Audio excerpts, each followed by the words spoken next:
Bref, j'ai fait Incroyable Talent, j'avais 14 ans, j'étais imitateur, je me suis fait buzzer. J'écrivais moi-même mes textes, c'était pas top, j'étais dégoûté. Oui, c'est tout simplement une question d'âge. Moi, je pense que tu as du talent. Il sera ravi de te revoir. Ça m'a pas découragé, alors j'ai continué. J'ai même joué devant 4000 personnes. Puis j'ai participé au concours de Kev Adams, il m'a pas pris en finale. Que toi, c'est ton deal. Toi, t'étais la nouvelle génération des imitateurs. Et partant de ça, tu peux réellement créer un marché pour toi qui peut être énorme. Tu peux réellement faire des spectacles après et devenir un Cantou ou un Langevin sans problème parce que t'as le talent et le charisme pour. Mais malheureusement, pour l'instant... C'est pas prêt, je sais, j'ai compris. Mais c'est pas grave, je vais enchaîner les spectacles, je vais travailler. Ça va finir par payer et je vais réussir. Donc j'enchaîne les comédie clubs, les spectacles, les scènes ouvertes. Ma tête est sur les affiches, les magazines et les journaux. Je suis même invité à participer à des festivals nationaux et internationaux d'imitation. Ça paye, je gagne un prix, je suis reconnu. Alors je continue, j'enchaîne les spectacles et les rencontres. J'essaye même le cinéma, je fais de la figuration, des seconds rôles, puis des premiers rôles pour des écoles de ciné. Dès demain, midi, et pour 15 jours au moins, nos déplacements seront très fortement réduits. Puis le Covid est arrivé et a tout arrêté. Je me suis relancé cette année, j'ai repris le ciné.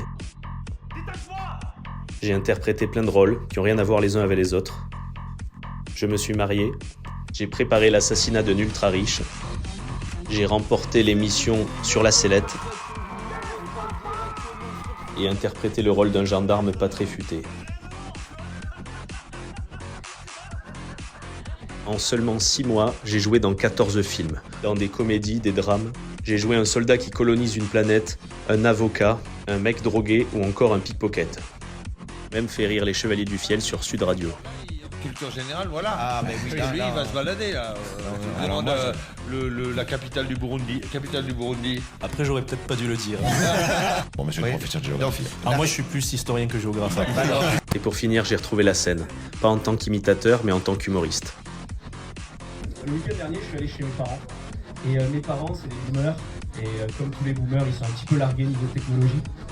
Ma mère, elle suit un itinéraire sur Oise.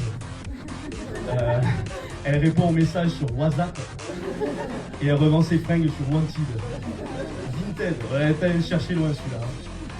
Bah, en tout cas, faut être endurant parce que la journée démarre fort. 11h du matin, je rejoins ma place dans le bus en Paquito. Le flash de Rome à la main, à midi il n'y en a plus, à 13h je parle créole. Les soirées dans les comédie clubs s'enchaînent, je joue quasiment toutes les semaines.